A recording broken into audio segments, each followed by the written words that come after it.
Kenapa orang baik selalu jadi pihak yang susah?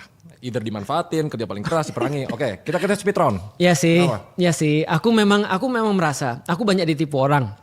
Aku banyak ditipu orang. Aku zaman dulu ketika aku masih sekolah, bahkan aku belum muslim, ketika kita jadi orang baik kita disuruh ngerjain tugas semuanya.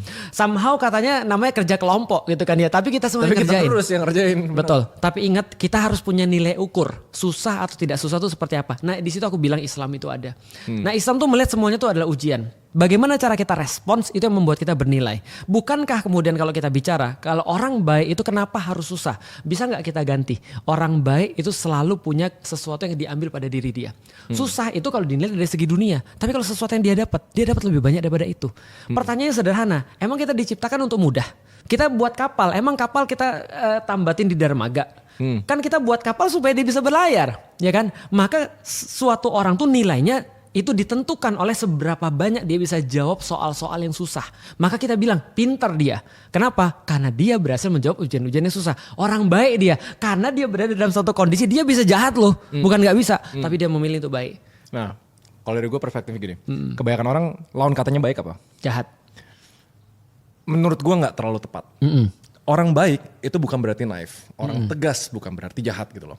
Itu dua-duanya bagus. Betul.